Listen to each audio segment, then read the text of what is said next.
Way out there. And get cell phone signal and we're locking that out.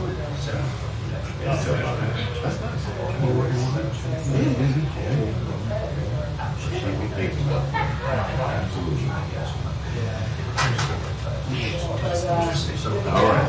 Wish you well.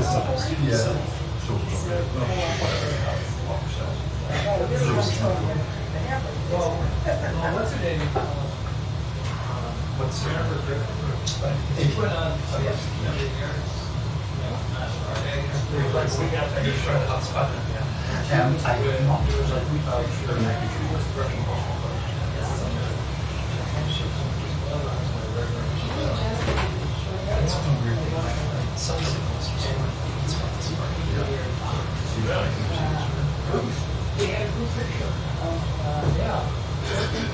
That's all about. Like that must have been the VIP thing. Yeah. When he starts making. Well, that's like the general. Because I said to Louis, I don't remember his name. I can tell you this. When I said to Louis, you know, I'm good at Israel, and he said, no, because the China wants tickets. Yeah.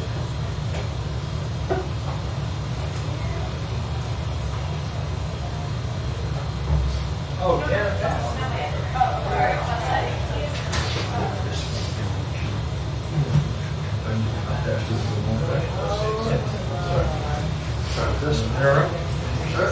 Yeah. Yes. I think Kevin is now important to my rooms.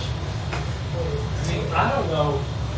That's one of those suites that says, oh, it's locker room. It'll take me a while, but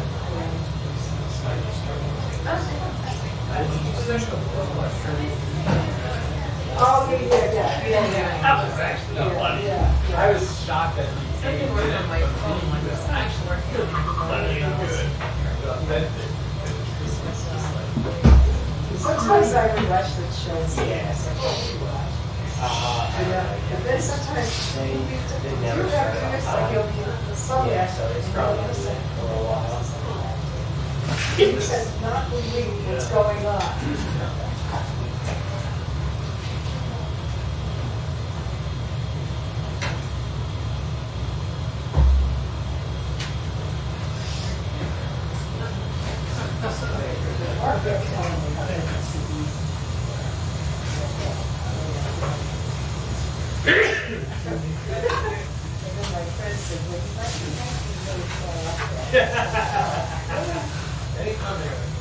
Then I realized that I tried to take a lot of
So yeah, it's just a guess, but I think the graph's going to go up.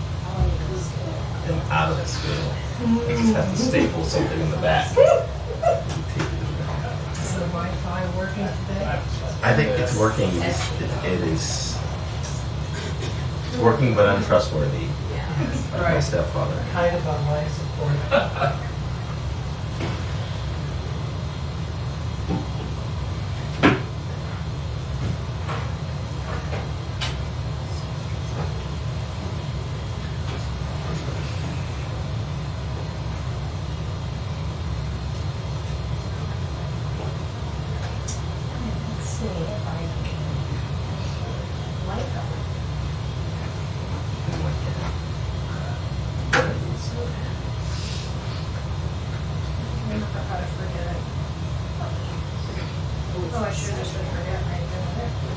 that probably will work.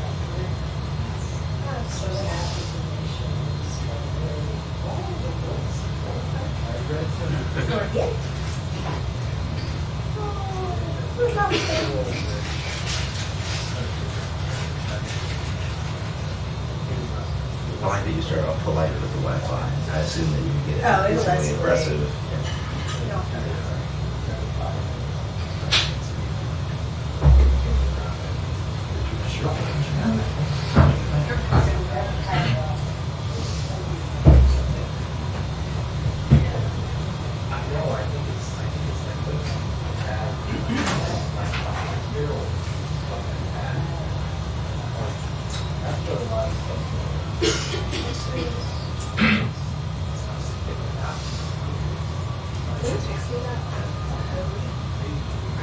Yeah. Well,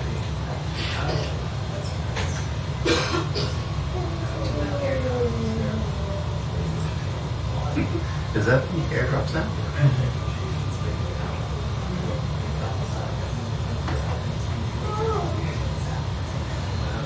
it worked, right? Yeah.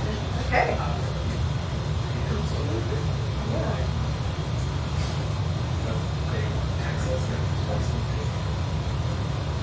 Says personal card, sure, you know, it's.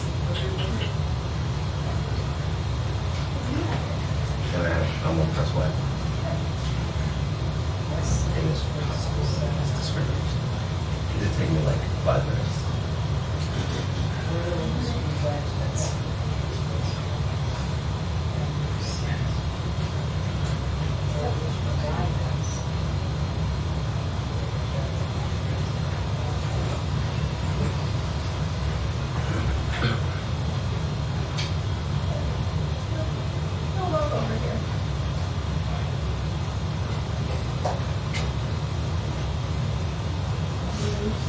That's how it works. Friends benefits. Also means better client. Actually, we have swings, however.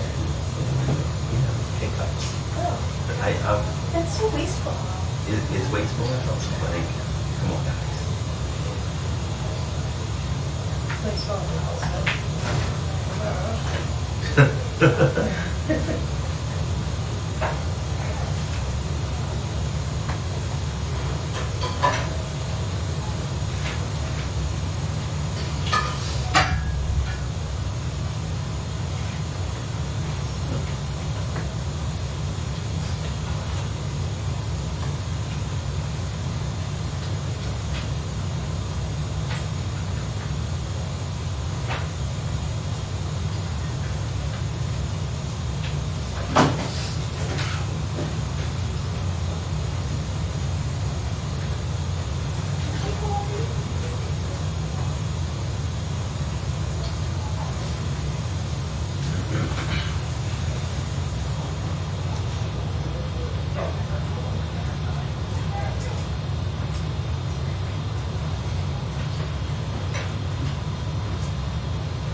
to everything.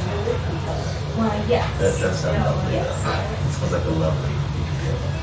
I love the deal. Yeah, same. That's why, that's the ice in my voice. My wife is going salsa dancing with her friends, and so I'm doing that tonight. Did you do salsa? That's how we met. Did you We really? met salsa dancing. Oh my gosh. She's much better than I am. But That's amazing. yeah, we met salsa dancing. The problem is, now you have couple goals in the salsa dance community. Yeah, Person. yeah. But for every couple that works out, there are So many. 743 where it But yeah, becomes you're like gonna have to four. dance somewhere else. Yes, exactly. You're Who gets hanging to up the dance dance with you? shoes. You can dance, but only in icy silence.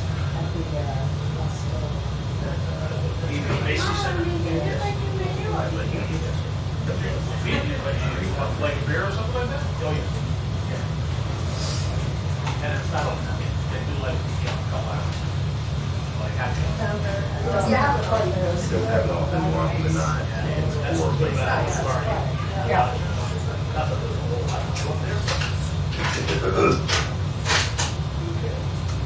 One of my friends. Sent her boyfriend of me, my wife, and our kid. At my wife and I cannot, my wife and my friend's kid. Yeah. At the White House Easter egg roll. I was like, Yes. this could be us. And they broke up like, they got salsa dance and they broke up like 2 weeks later. Yeah, that's Yeah. probably put her and whoever, Yeah. somebody over the edge. So, Yeah.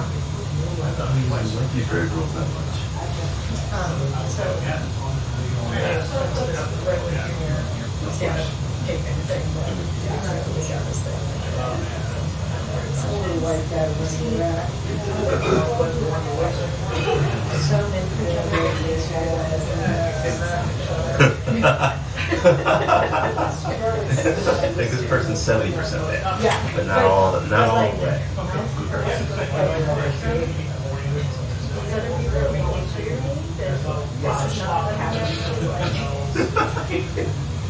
Anyway. Yeah, exactly. Yeah. That's what that's what it was. That's what it was. Yeah. The kid is really cute. He's really happy to be there. And I think he's slightly embarrassing to his my wife. And it's all good fun. And her relationship was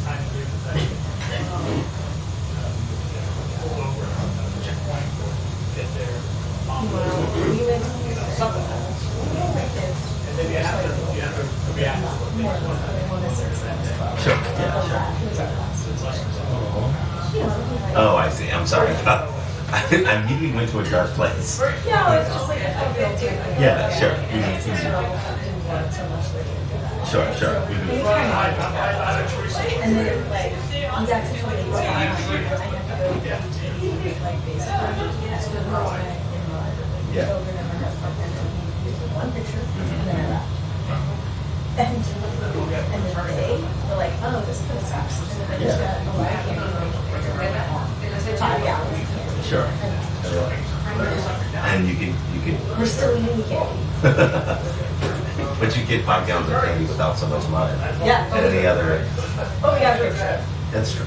This is our family. And So that's what we went because we wanted to picture. Like he wasn't even born yet, you know, he's not early anything. no. But we wanted a picture, and now that we have it, I would rather we ever have to go again. Yeah, it's great though. It's such a total cluster. Yeah, so here we are. Yeah. You can't even tell that we're at the Easter egg. You're possibly at a concert. And then this is where it ended. And there's the joy. That's game.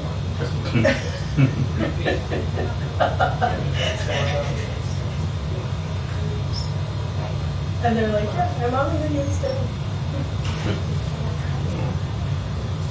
Oh, that's hard. Because I had a couple of scenes that jumped Oh, yeah.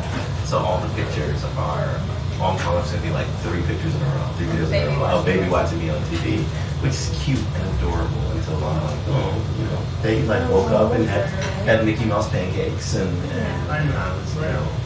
So the real question is, which salsa bar? Yeah, I want to get coupled up.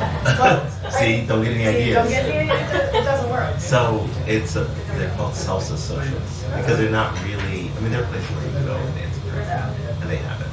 But we're hardcore. So like I have like dance shoes that I would take to the gym tomorrow. What are you going to do to practice? Nothing, but police clothes. Oh, So I'm so just you're like committed. yeah. I used to teach. Oh, wow. Guys, that's what I do lessons. I used to dance growing up. Sometimes Yeah, before I got the job that required me to travel to the best swing states in America, I would get off of work. It's just totally different from what you do in your day job. Yeah.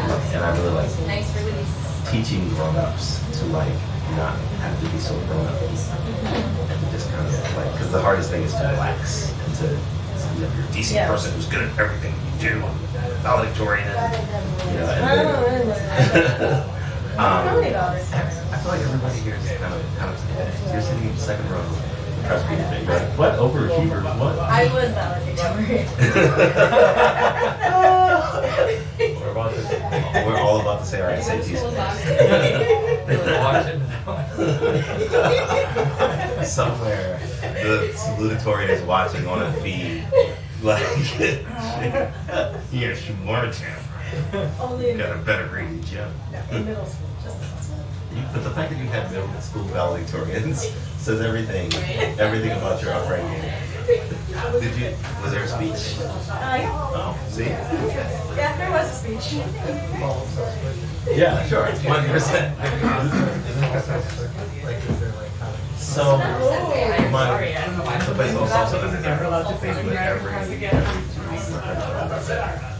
my wife competed. I did not. She was on the Yes. They're a little scary.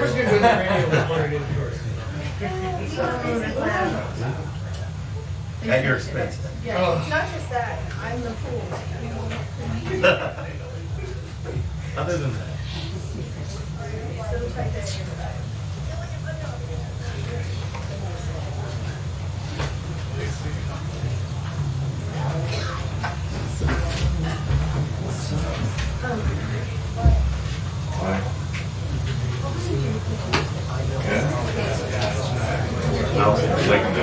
Yeah, it's also underground.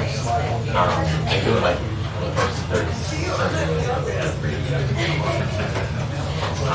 like on the street was like preparing. Like she was like, so like getting all the kinks. You can go to your house. Yeah, I was like, you can. I didn't realize that. Stay.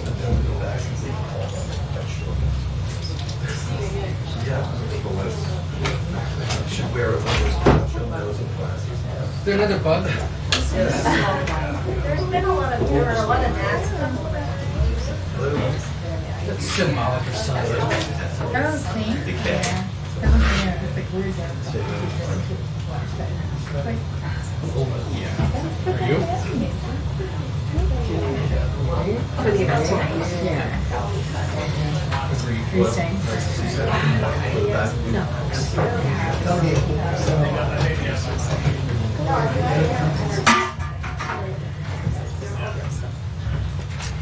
All right, good afternoon, everyone.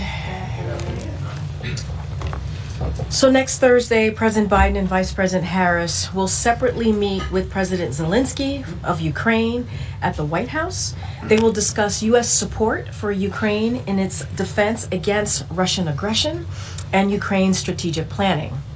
The President and the Vice President will also emphasize their unshakable commitment to stand with Ukraine until it prevails in this war. Earlier today, the President addressed the Economic Club of Washington, D.C., where he discussed the important moment our country has reached. Inflation and interest rates are falling and the economy remains strong. As the President made clear in his remarks, this is good news for the overall economy because lower borrowing costs will support economic growth. The President knows there is still more to do to lower costs and protect the progress American workers have made.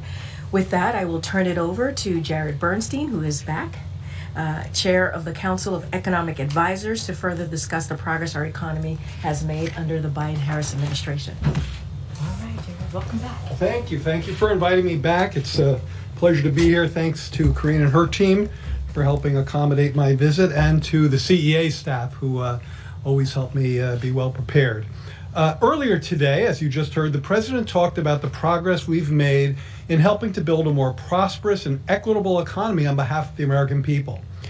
He described that progress in terms of sustained low unemployment, job and real wage gains, solid real GDP growth driven by strong consumer spending and investment.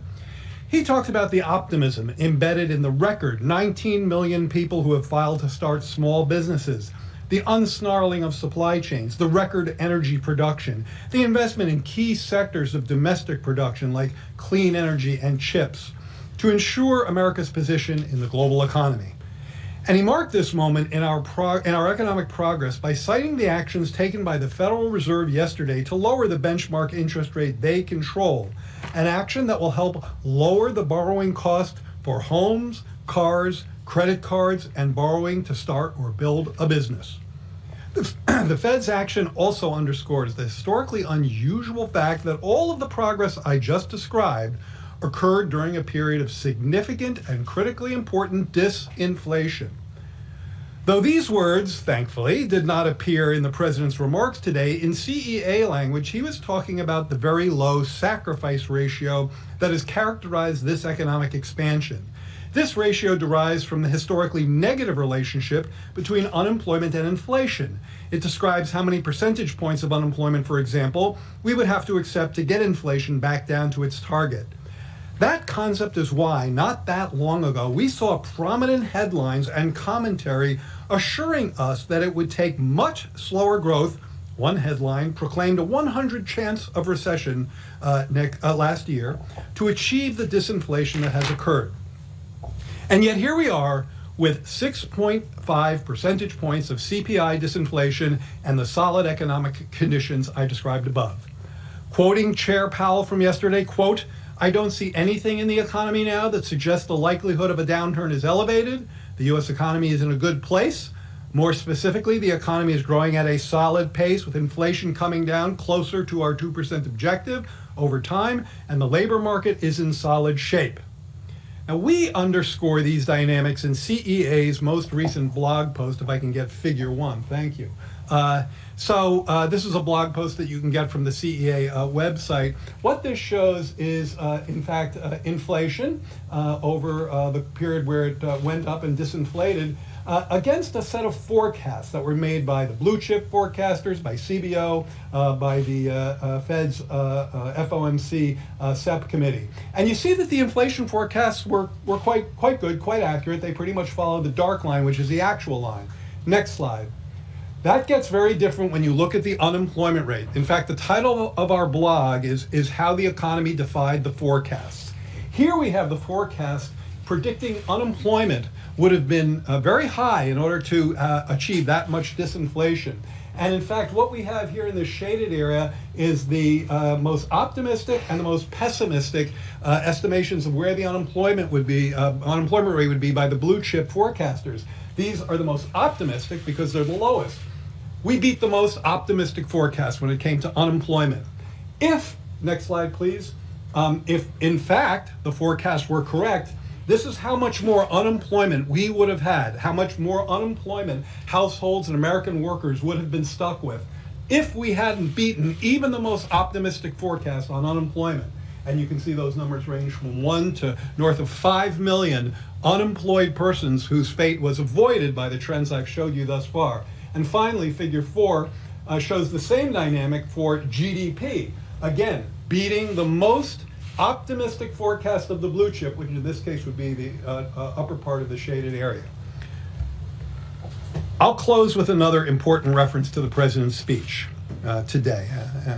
The part about, and you heard this from Corinne, our work is not done. As he put it, I am not here to take a victory lap. I'm not here to say the job is done. I'm not here to say we don't have more work to do. Of course we do.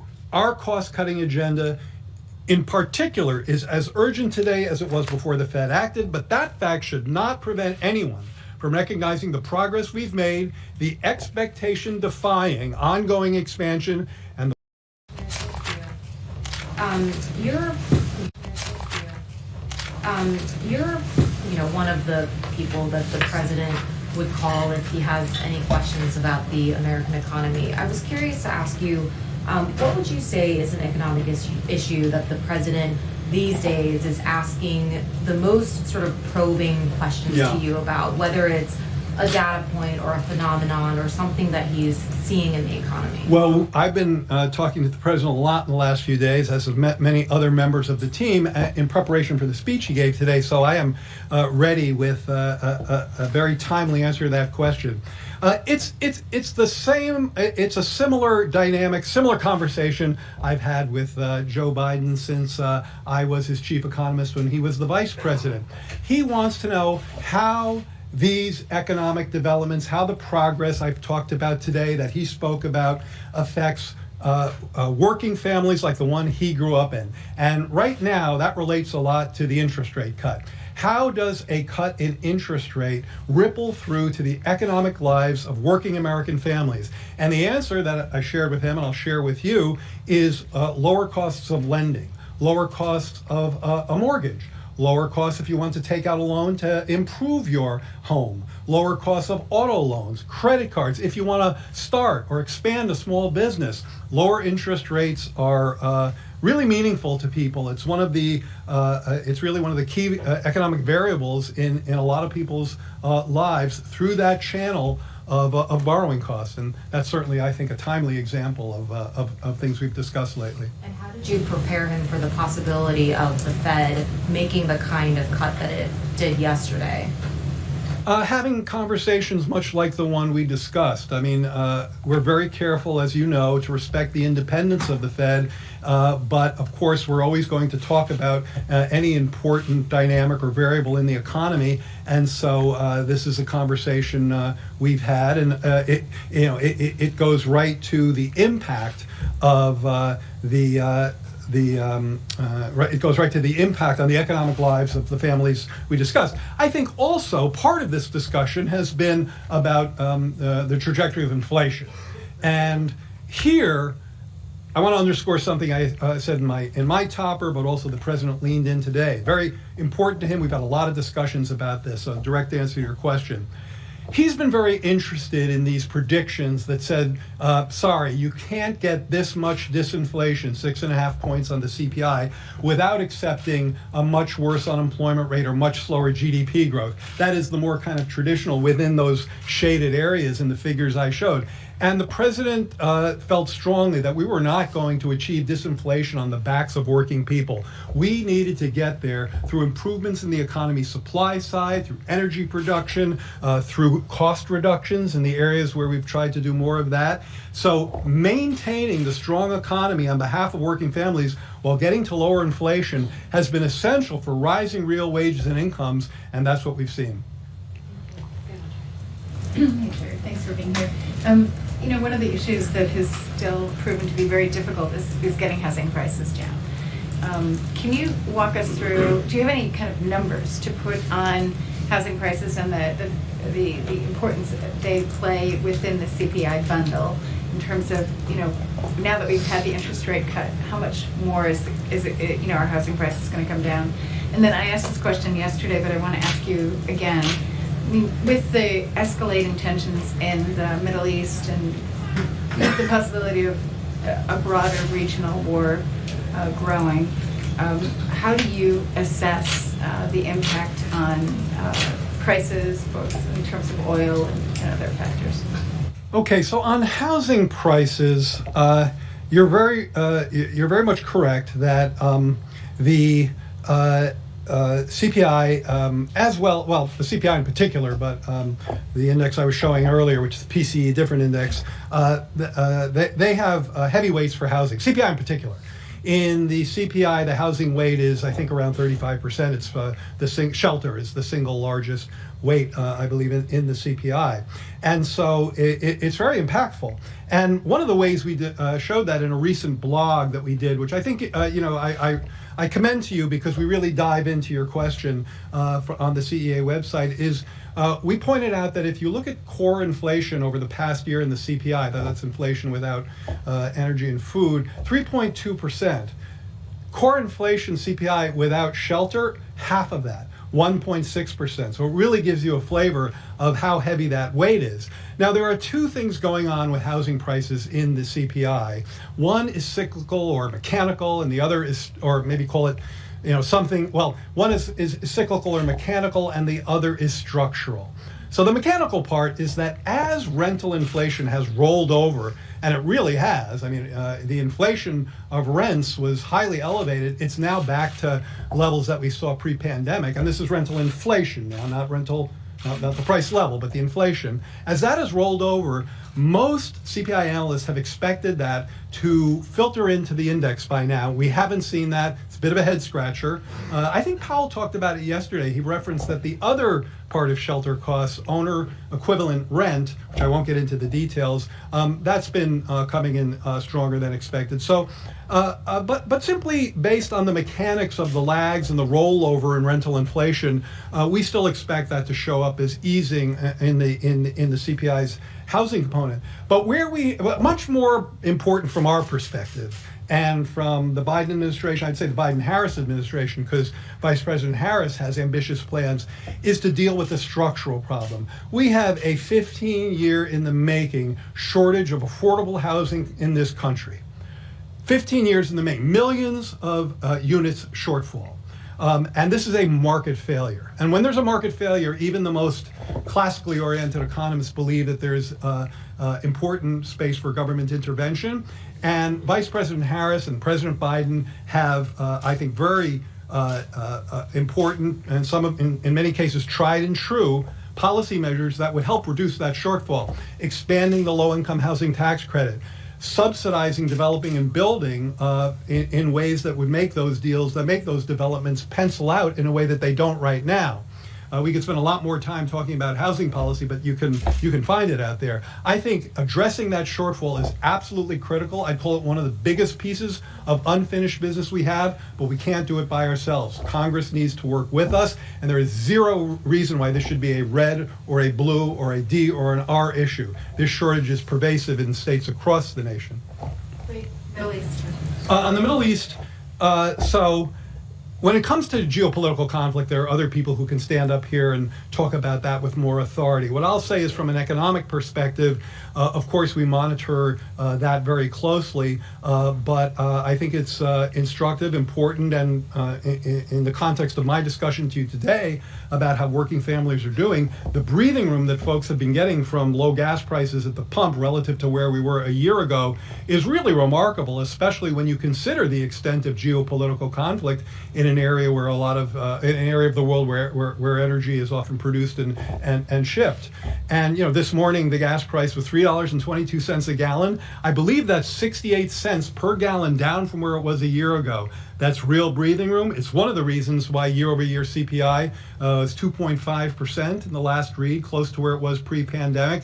And we think that's an important piece of breathing room. We would also argue that the president's fingerprints have been on that, both whether it's a matter of the release of the strategic reserve, but also record energy production from all sources. Hey, Jared. The president, in his remarks about an hour ago, said that he had never spoken with the Fed chairman since he's been in the White House. That's obviously not true if he can get in the Oval Office in 2022. Can you clarify the president's remarks there and why did he say that? Sure. The president was saying that he has not spoken to Chair Powell about interest rates.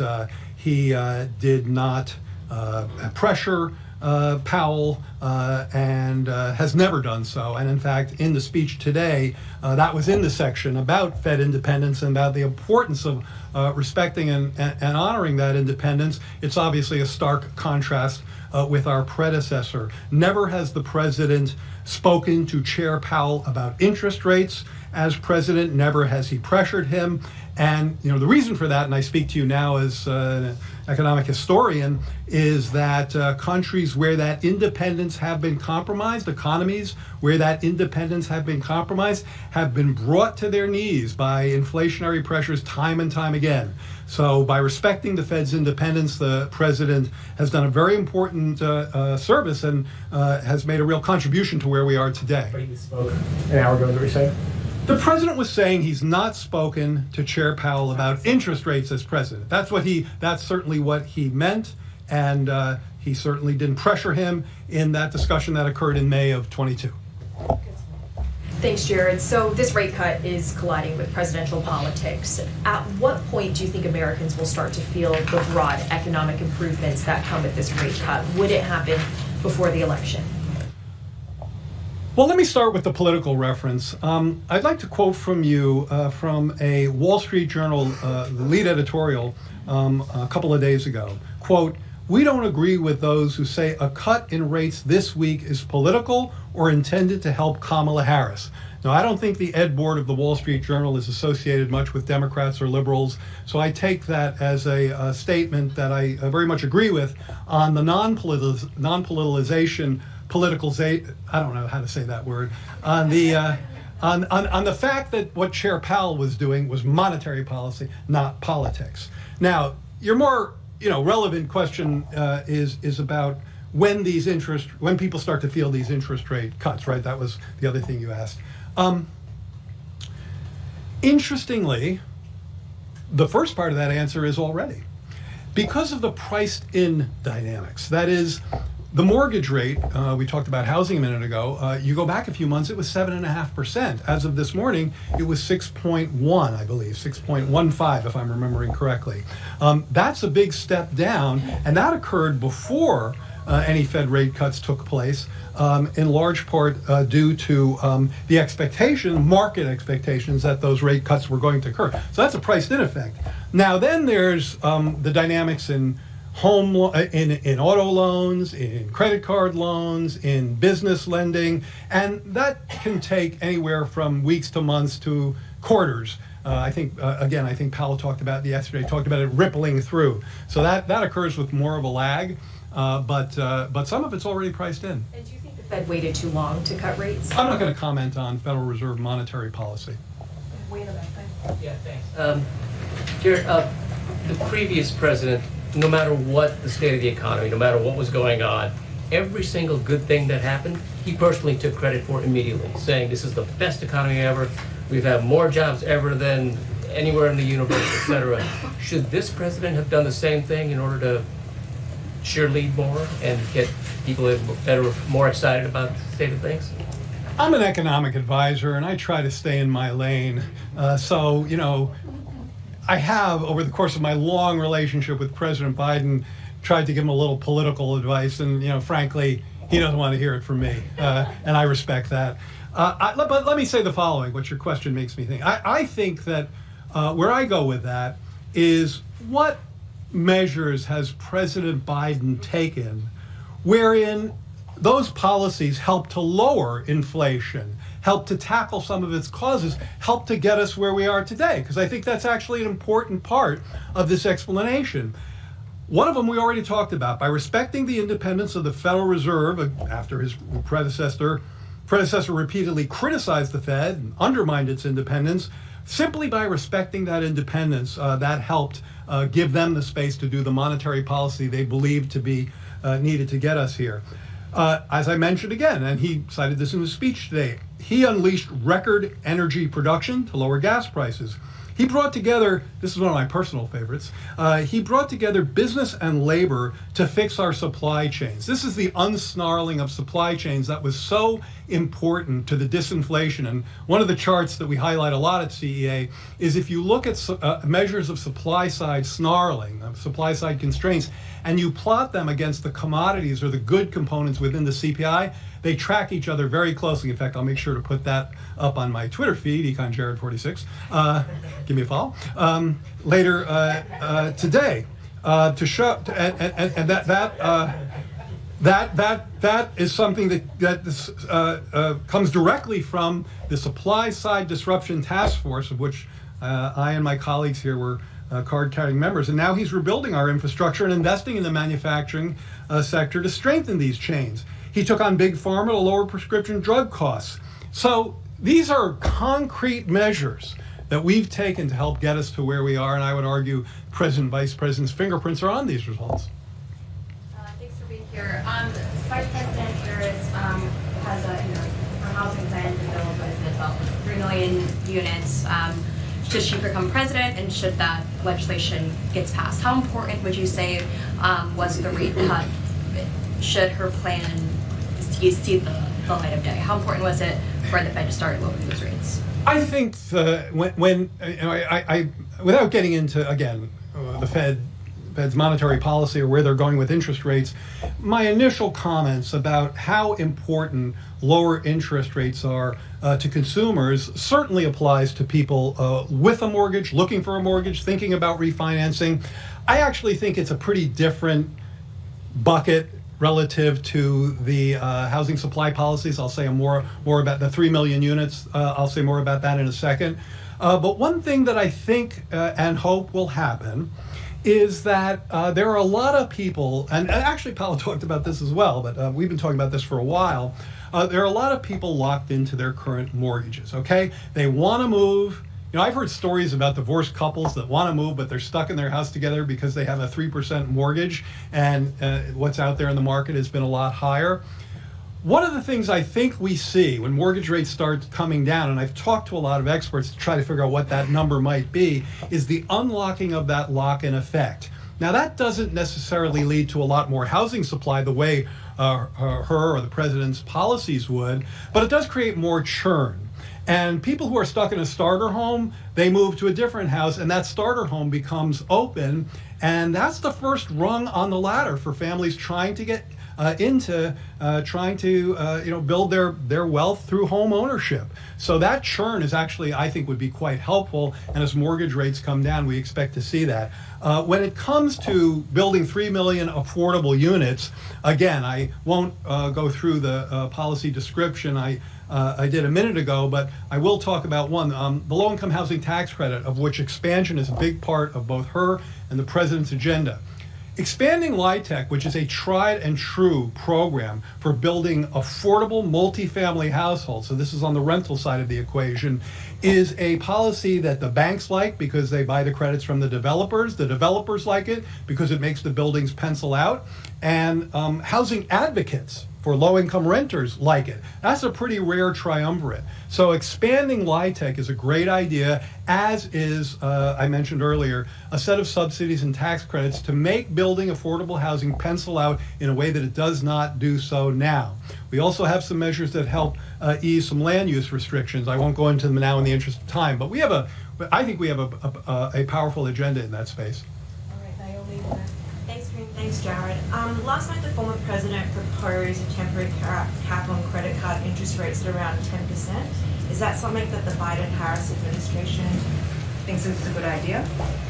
I think that happened today, or what did you say? I thought it happened last night. Okay, maybe it happened last night. So I haven't had a lot of conversations about that yet with my colleagues, and I would wait before that. I will say the following. I think you have to be careful with things that people throw out there without a lot of thought or consideration. You have to think about what kind of impact that might have.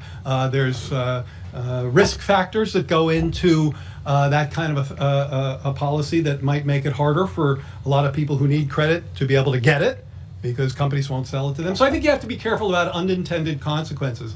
What I will say is that this administration has taken a very forward-looking and very, I think, pretty deep run at many of these issues, helping to lower credit card fees, helping to make for one of the, I think, most effective consumer financial protection bureaus, something that the Trump administration consistently tried to shut down and gut.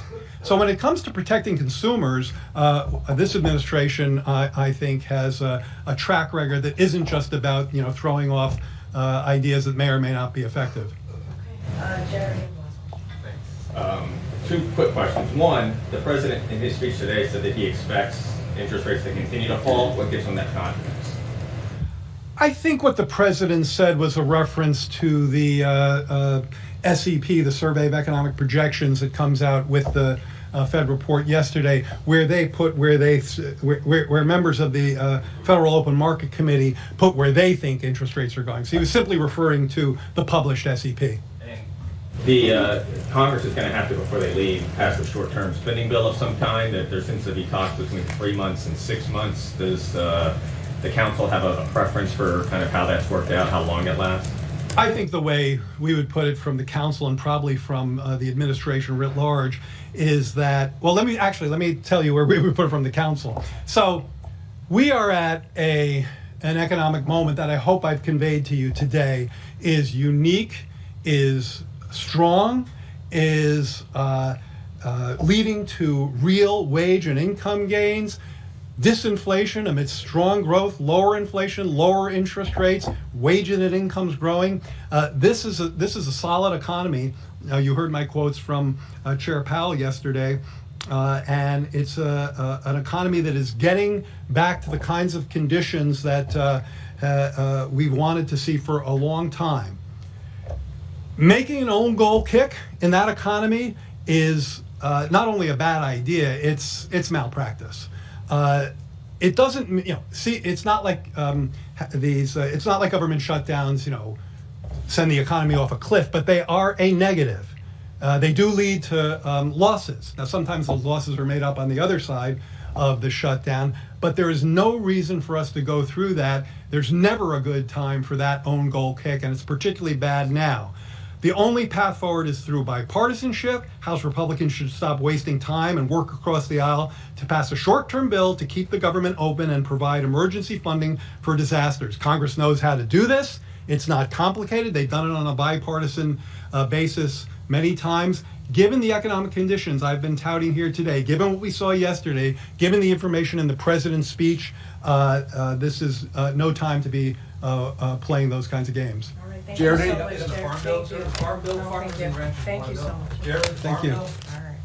farmers and ranchers like to know. All right. Give Jared a follow on X. Thank you. Thank you, Chair.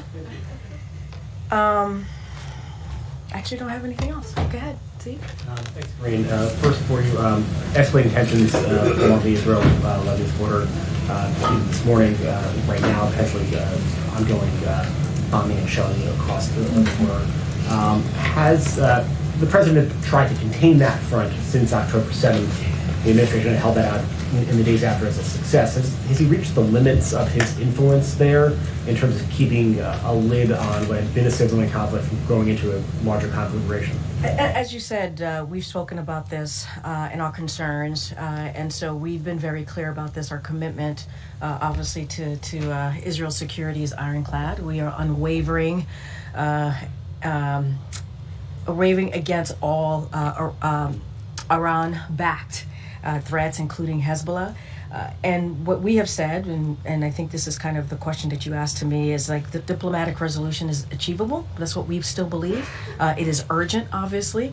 The conflict along the blue line has gone on for way too long, far too long, and it needs to get to a resolution quickly. And so we're going to continue to do that, continue to have those diplomatic conversations. We continue to work on a ceasefire deal. We believe that is the way forward in calming and lowering the temperature there, and that's why we've been working around the clock to get that done. But we still believe a diplomatic resolution is the way forward here. We still believe that it is possible, and obviously the urgency continue to be that. The president's top representative was in the region a day before those pagers all started exploding. It seems that the U.S. influence, the president's influence, seems to not really be working, or it's not having an effect. I mean, look, I don't agree. I mean, you started off saying that we did have some influence there in the beginning. I know, but you did say that it was working in your question to me seconds ago. Look, it doesn't stop from the fact that the president wants to see a diplomatic resolution. He believes it's achievable. Obviously, it's urgent to get there. And that is going to continue. We are working around the clock, as you said. We've had the president's White House officials have been in the region, continuing to have conversations about getting to a ceasefire deal. We're continuing to work with Egypt and Qatar, and obviously also Israel to get there. It is important that we get to that to a deal where we can get hostages home, where we can end this war. That's what the president wants to see. He has said that himself, and also get that much needed, continuing to get that much needed humanitarian aid into Gaza. And so it's not going to stop us. It's not going to stop us from having continuous conversations, those diplomatic conversations as been stating. And so we're going to stay steadfast. We're going to be very focused on here with this. And so we are going to continue to work on these alternative diplomatic solutions so that we can create conditions there that for displaced Lebanese civilians to go home in the south, and also for Israeli civilians to go home in their north. And I'm talking about the blue line, obviously. A different topic, the president's hosting the Quad Summit in Wilmington, Delaware. We also understand that he's hosting bilateral meetings with those world leaders at his private home. And what we currently understand is that the press will not be allowed into that bilateral meeting. Can you explain why that? This is the administration that held itself out as the most transparent in history, and that is not transparency. Wait, okay. Let's talk about the other things that are happening over the course of the Quad Summit. Look, we have stated one of the reasons we talked about having the Quad Summit in Wilmington is because the president believes how powerful it is to have that personal relationships, and he wants to certainly he has developed personal relationships with members of the Quad, and he wants to he took it a step further, obviously, by having them in his hometown, and so.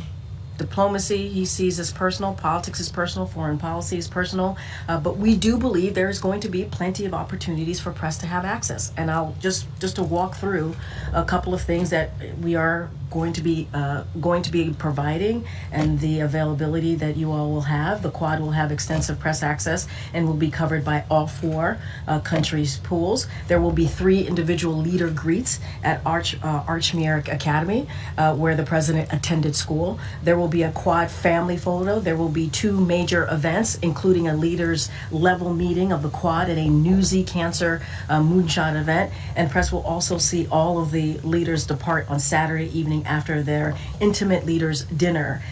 In addition to these coverage opportunities, we're going to be arranging 2 briefings that NSC is going to be providing to the press pool. It's going to be NSC folks who are focused on the subject matter, who will be available to all of you and answer some questions. And so I think that's going to be really important. Look, this is a private dinner. This is continuing the personal relationships that he has, fostering those personal relationships that he has with the leaders of the Quad. But there's going to be many other opportunities for the press to see exactly what's happening, to see some handshakes. We're not going to see those private dinners. We're not going to see those bilateral meetings at his house. I mean, but President Bush hosted foreign leaders in Crawford. The pool was invited. President Trump hosted foreign leaders at I also didn't mention a press conference. Yeah, and for this particular Quad Summit, we're not going to have a press conference. If we don't have a press conference for every leader summit or event that we have. In this particular scenario, when it comes to these private meetings, there won't be. That's going to be obviously at his home. We're not going to have access there, but there are plenty of other opportunities where we believe that will be very fruitful for the press. There's going to see. Some opportunities to see the president engage with the Quad leaders, and I think that's important too. Thanks, Crane. The FBI and other U.S. intelligence agencies said that Iranian hackers sent stolen information from the Trump campaign to individuals associated with the Biden campaign. This is before President Biden left the race. So was the president made aware of this at the time? So what I can say is that we learned about the statement yesterday, and the president has been made aware of it now. But we learned about the statement yesterday. Look, this is something that the FBI, ODNI, and CISA have to speak to. They put out their statement, so I would refer you to them specifically. But more broadly, what I can say about this is that no foreign government like Iran or Russia are actively seeking to influence in our elections. And so we have said that, we know that, and that's why you've seen us take actions to hold accountable those who seek to undermine confidence in our democracy, and we will continue to do so. And so that has been something that we've said from here. The ODNI has shared with the American people what we know about the foreign influence, including by making public the hack of the Trump campaign on August 19th. In early September, the Department of Justice brought criminal charges against those involved in covert influence operations on behalf of RT. And so this is something that obviously law enforcement is and our intelligence intelligence community is focused on, and so they're better to certainly speak to it directly. Share what information was in those emails, and if the president has been made aware of the information in those emails? That is something that they could speak to. The president has made aware. We saw the statement yesterday. That's when we learned about it. The president obviously is aware of it now, but I would have to refer you to FBI. Didn't receive any advance briefing before that statement went out? We were made aware of when the statement came out yesterday. Now the president is aware himself. I would have to refer you to FBI, CISA, and ODNI. And just shifting gears a little bit, in general, what is the White House's view about the attacks in Lebanon? We're talking about exploding walkie-talkies and pagers in crowded civilian areas, children dead, including thousands injured. What I will say is my NSC colleague was here yesterday. You all asked him multiple questions about what occurred. I don't have anything else to share beyond that. I've taken questions on this. I don't have any more information to share on this, and so I don't have anything beyond that. But is that a tactic that the U.S. would use, not asking for specifics? I'm not going to speak to this at this time. I'm just not. Okay. During the president's remarks, he also spoke about the negotiations that you conducted to lower drug prices, and seemed to suggest that you would be doing that on weight loss drugs.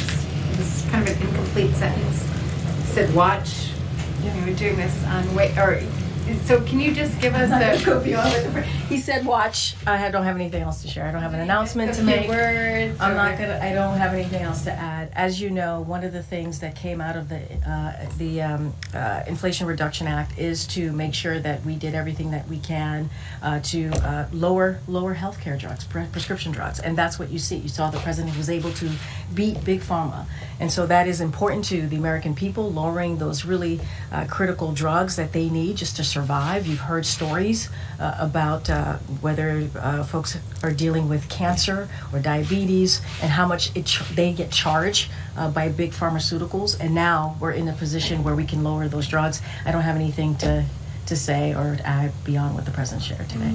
And just to go back to the Middle East for a moment. So, I think, would you agree that there has been a change or an escalation in the tensions in the region?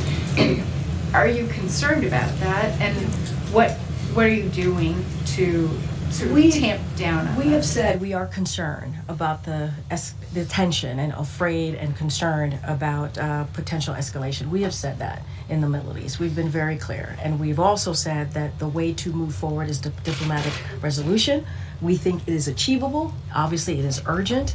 And so that's what we're going to continue to do, having those diplomatic conversations. Diplomacy is key here when we talk about potential escalation, which we do not want to see. We do not want to see. And so we're going to continue to work towards that. Why not use the levers that you have? The U.S. is sending weapon shipments to Israel. Why not? In other cases involving other countries, you have curtailed weapon shipments. In the case of Israel, you've stopped, paused the 2,000-pound weapons. Why not send a signal by pausing weapon shipments to express your concern? Okay, so our policy has not changed. Our commitment to Israel's security is ironclad. That has not changed. And we cannot forget what Israel is dealing with in that region. What we're talking about, having to really fight against, Iran-backed threats, including Hezbollah. This is something that we've been very clear about. And so our support has not changed. It will continue. We do not have a policy change here. We're going to continue. Our commitment to continuing to support Israel's security continues here. We want to see a diplomatic resolution. It is important. We want to see that happen. Obviously, we believe it's achievable, and that's how we want to move forward here. But we're not going to change our policy. Karine, an Israeli official told CNN that a senior advisor to Prime Minister Netanyahu had presented to the Biden administration a new ceasefire proposal. Did that happen? So as I said multiple times before, and my colleagues here who have from NSC who've been at the podium, we're going to continue to have discussions with Egypt and Qatar, as well as Israel on a way forward. Let's not forget, after Hamas brutally murdered 6 hostages, I'm not going to get into specifics. I'm not going to negotiate from here, but we are going to continue to have those discussions. Just asking if you can confirm that there was a new proposal shared with the U.S. Just going to continue to have discussions with Qatar and Egypt. I don't have anything else to share beyond that. Okay. The proposal appears to be for a permanent end to the war, release of all the hostages in Gaza, all Palestinian prisoners held by Israel also being released, and safe passage for Yahya Sinwar out of Gaza. Does any of this sound feasible to you? We're in consultations with all the parties, Qatar, Egypt, Israel. I'm not going to negotiate from here. I'm not going to confirm anything from here, but we continue to have these discussions. We believe the best way forward is to get to a ceasefire deal. That's what we want to see. Bring home hostages, get more immediate relief into Gaza. That's what we want to see, and get and make sure we end this war. And that's what we want to see. And just finally, next week, the president and the prime minister are not meeting in New York City around UNGA. Why is that? I don't have anything else to share beyond what we've shared of what we're going to see with the president. If we have more information to share on what who the president's going to meet with, any other world leaders, we'll certainly share that with all of you. Reported that they're not going to meet, so I'm just asking. I don't have anything else. As you know, when it comes to the Prime Minister of Israel, he and the president have had multiple conversations over the course of almost a year now. They've met a couple of times. I just don't have anything to share beyond reasoning as to why they're going to meet, if they're going to meet. I don't have anything else to share. Okay, Danny. Thanks, Karine. You said that the president believes that a diplomatic solution is achievable. What on earth gives you the reason to believe that? I mean, what evidence is there that despite these, the pager bombings and the now airstrikes today, and Nasrallah saying it's a declaration of war, what is there that makes you believe that? Makes the president believe that? Because the president continues to believe that we have to be optimistic, and diplomatic resolution is the best way. When we think about foreign policy, when we think about these type of relationship, having diplomacy, having those conversations is critical, is key. And the president has been successful in doing that in the past 3.5 years. So that's what he wants to see. He believes that is still achievable. He believes that is still achievable. We're not saying that we don't have concerns. We do not want to see escalations. We are not saying that the conflict that we have seen, it truly has, along the blue line, has gone for too long. We are acknowledging that. We're going to continue to have this diplomacy. It is important to do so, and that's the way we see, this president sees moving forward.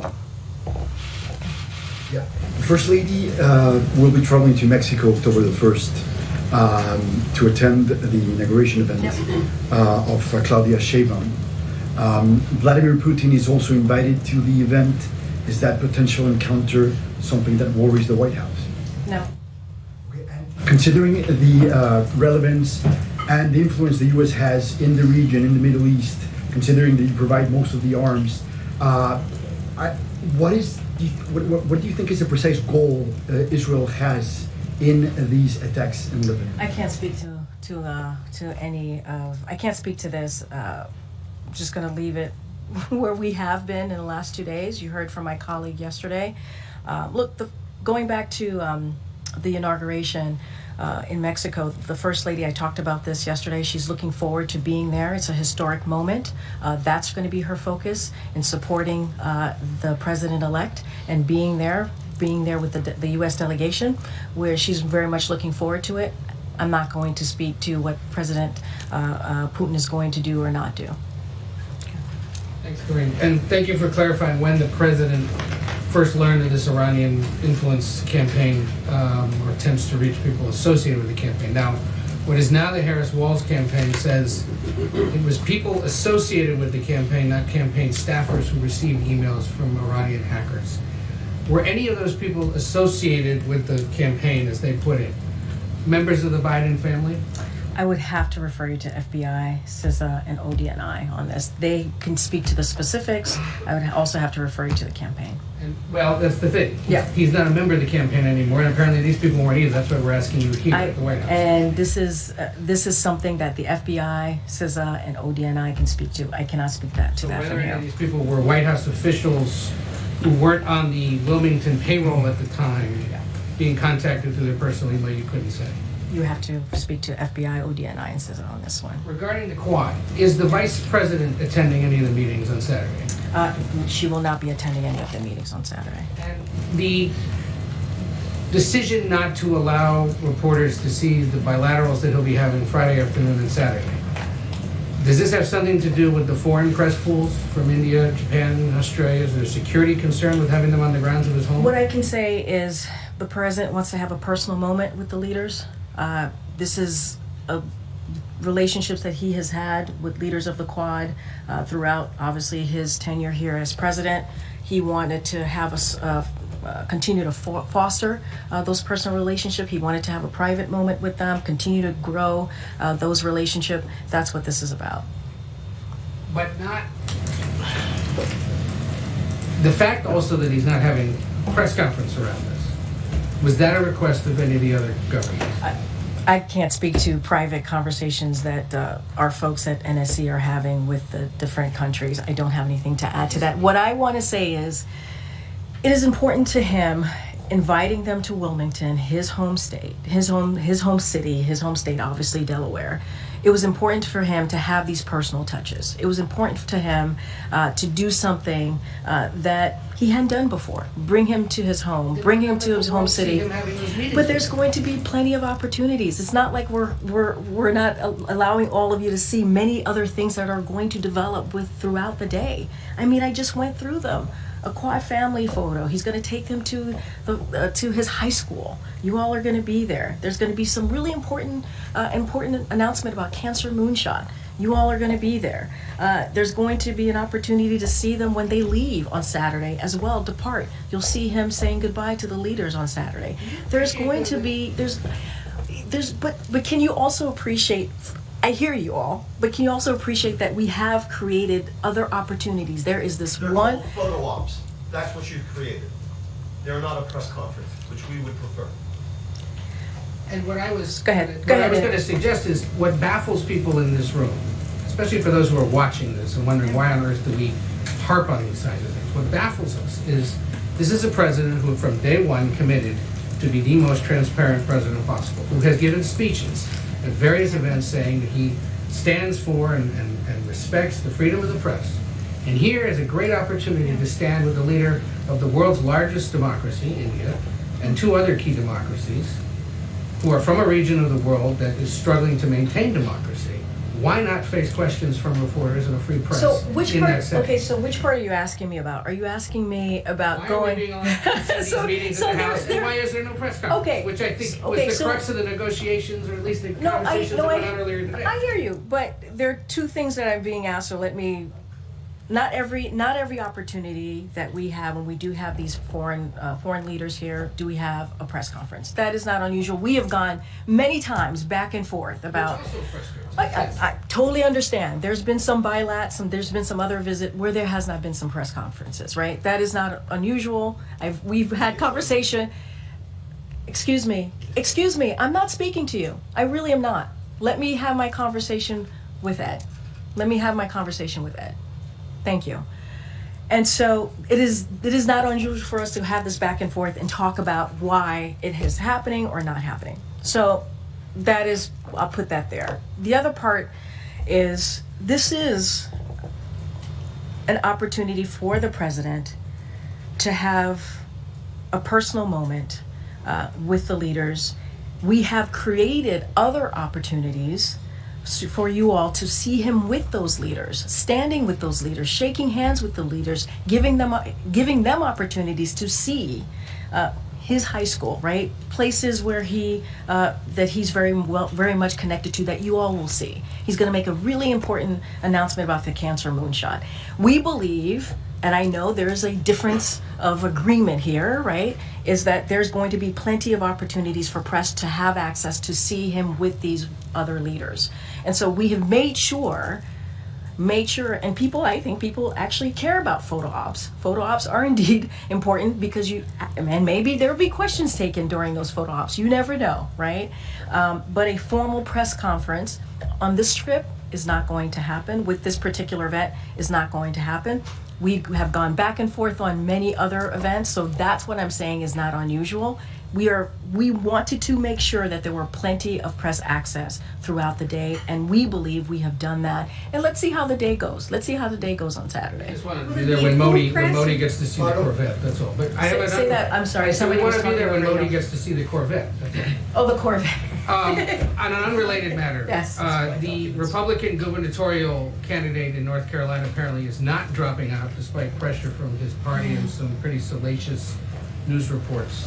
I'm just curious if the president is tracking what's been going on there, or So, if the White House has any other comments. As you know, the president was making this really important economic speech. I haven't had an opportunity to talk to him about this particular event that just occurred. I haven't really seen the stories. I've seen, I've heard from my staff about a little bit about this. What I can say, and I want to say off the top, is that, anti-Semitism is never acceptable. It is wrong. It is wrong. And so we have to be really clear about that. Elected leaders have to be really clear about that. They need to be responsible about calling that out. As far as the ongoing stories and as it relates to this race, I just don't have any comment for you. And I haven't had a second to talk to the president since he made a really big speech. Go ahead. Thank you. Two questions. One's related to kind of your topper about Ukraine. Senator J.D. Vance said in an interview a few days ago, and I'm quoting him, I think Washington has left Taiwan in a really crappy position because we sent all our weapons to Ukraine. Well, so do you agree with his assessment? Does the Biden administration believe that the U.S. can protect Ukraine and Taiwan at the same time? Look, I'm not going to go into everything that someone who is in part of this 2024 election, everything that he's saying or they are saying. Certainly would have to refer you to the campaign. I think you have seen this president be a leader on the global stage.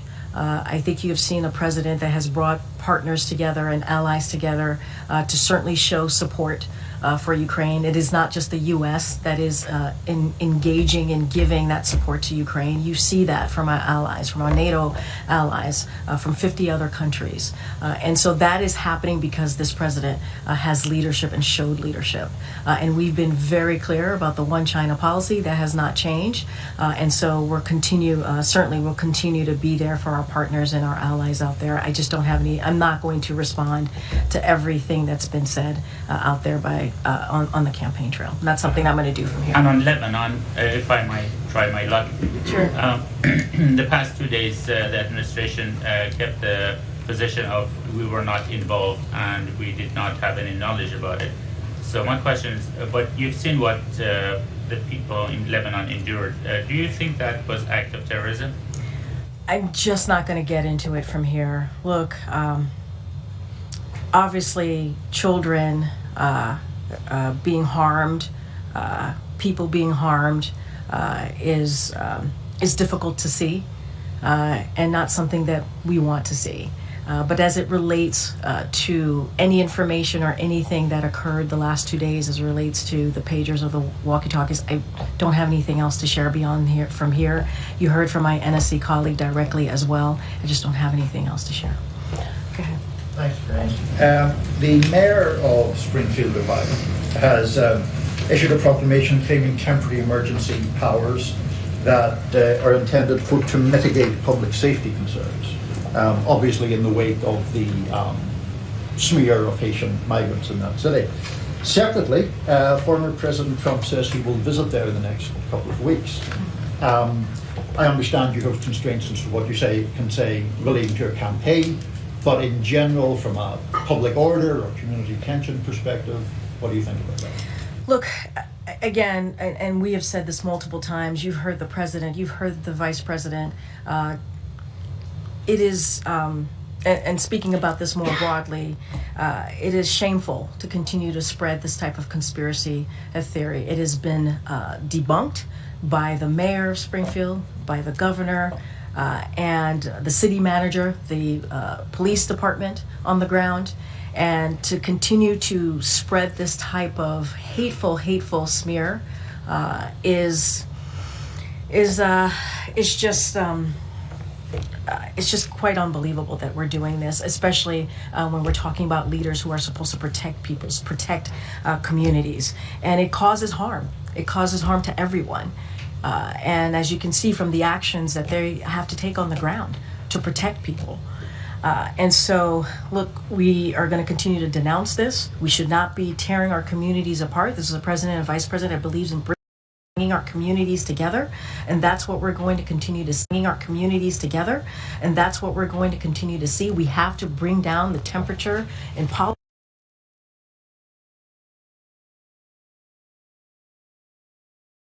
Is just really shameful, disgusting, what is being said out there. I mean, going down a rabbit hole, an ugly rabbit hole of conspiracy theories, and it puts people's lives at risk. It puts all of our lives at risk.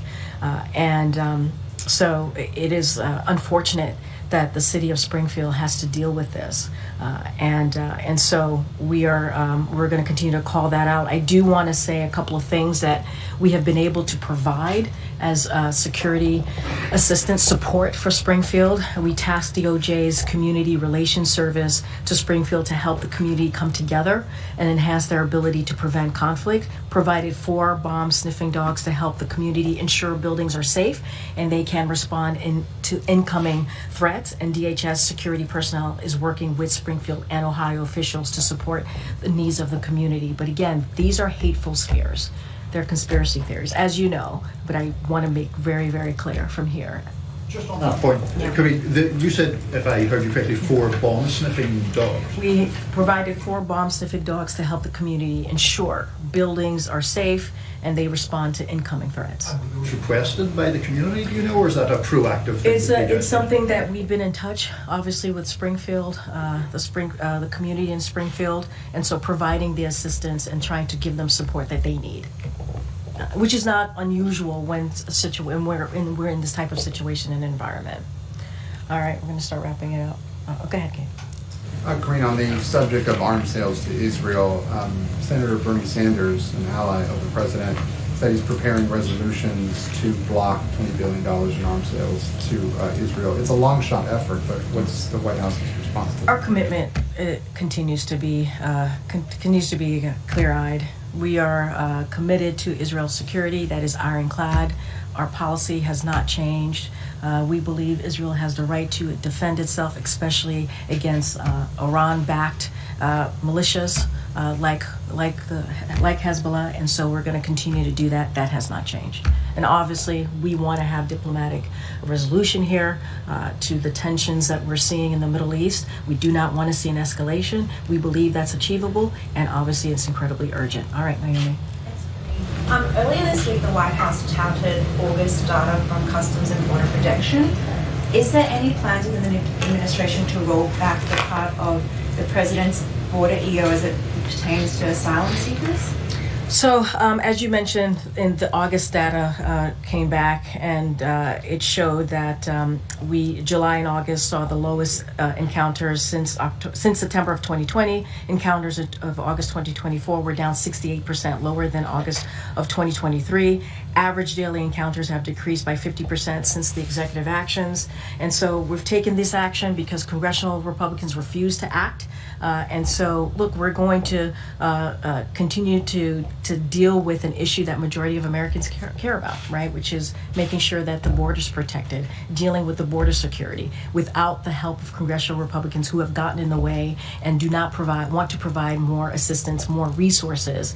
And if they were to pass that bipartisan border deal, we would have additional resources to actually deal with this without without the actions that the president has taken. I don't have any changes to speak to, any change of policy, but again, this is something that we had to do because congressional Republicans refused to take action. And so we took action, and now we're seeing the effects of that. Okay. Yeah. Oh, sorry, thanks. You mentioned that you don't want to see an escalation in the Middle East, but given what's happening in Lebanon, what does the White House view as that escalation? What are you all looking for, I guess you say, things have really escalated, this is what we need to do, what's going to happen? No, we know there's tension there. We do not want to see an escalation. We're continuing to have these diplomatic conversations. This is why the ceasefire deal is so important. This is why we're continuing to engage with Qatar, Egypt, and Israel to get to a resolution here. We believe if we can get to that, it will reduce the tensions along the blue line. So that's something that we're going to continue to do. I don't have a chart here to say what is escalation, what does escalation look like, and what's going to trigger and what we define an escalation, but we know that the tensions exist. We do not want to see further escalation, and we are going to continue to have these conversations, these diplomatic conversations to get to a resolution. Have you heard from President Biden on what he is tracking in terms of an escalation, and maybe when he might say things have, I guess, taken that turn? Diplomatic resolution is the way to go. We believe it's achievable, it's urgent, we're going to have those diplomatic resolution. We want to get to a ceasefire and hostage deal. It is important to do so. We believe it would lower the temperature, reduce the tension there, and that's going to be our focus. Okay. Thank you for taking my question. My colleagues at USA Today published a piece today about the status of the nation's effort to clear the backlog of sexual assault evidence kits, something that then Vice President Biden announced in 2015. There have been 100,000 kits tested, $350 million invested, and only 1,500 convictions. Is he satisfied with the results of that initiative? And what more does the president want to see done to reform new and old cases are handled? So you're right, this is something that the president is very much focused on. I have not spoken to him about that particular report and the findings of that report, so don't want to certainly say something that I haven't discussed with the president. But you heard us, and you heard the president speak to VAWA, a historic legislation that he introduced more than 30 years ago. And let's not forget, when he was senator, there was no discussion about what happens when a woman is dealing with domestic violence or any type of violence. And so he brought that to the forefront, has fought for that for the past 30 years, has been able to make additional make step forwards under his administration. And so don't have anything to say to that particular study. Would have to talk to the president and our team. But obviously, when it comes to the issue of domestic violence, when it comes to an issue in protecting women, this is something that the president has been on the forefront of as a senator, as a vice president, and certainly as president. Okay, Karen. Jared Bernstein spoke at length about where you guys stand on the government shutdown at this point, but how would you describe right now the relationship and the communications between the speaker and the president? So I don't have a conversation to read out. Obviously, the president is in constant communication with leaders, with congressional members on a regular basis. He gets updated by his team on what's going on, in particular with the budget conversations. Don't have anything to read out on that speaker-POTUS relationship. They've talked a couple of times. They've seen each other a couple of times. But as it relates to the CR, we think that there's a way forward, a bipartisan way forward. We've seen this done before, and that's what the president wants to see. And that's what the American people deserve. Earlier this week, Johnson was talking about Secret Service protection of Trump, but he said this about the president. He said, "They don't let me talk to the president very often. That may not be a big surprise to you all. We communicate through staff. It's a pretty sad situation, and in fact, it's a pretty scary situation." Is it true that the president is just not talking to the speaker? it's not unusual for staff to have regular conversations with congressional staff. That is not unusual. That is something that happens pretty regularly. We have an Office of Ledger Affairs for that purpose. And so when there's an important moment for the president and the speaker to speak, obviously the president has that conversation. Right now, we're talking about a short-term CR. That is not a difficult thing. It really isn't. It is not a difficult thing to get done. It is a easy thing for action for Congress to take. It should be something that they can decide on in a bipartisan way, as they've done many times before, and get it done, really. As it relates to Secret Service, that is something that Secret Service can speak to. That is something that we don't talk about from here. It comes from Secret Service. The president has been very clear after July 13th, when we saw the attempted assassination in Butler, Pennsylvania. The president said we needed to increase, he wanted to see an increase in the protection, and we saw that. And so the president has always been very clear about this. He's always been spoken to that in particular piece here. He wanted to see the highest level of protection. And Secret Service, the acting director, said it's happened. And so that's important too. But that's something that the Secret Service speaks to. All right. Okay, everybody. Thank you. Does the president believe a farm bill will happen? Green farmers and ranchers really want to know.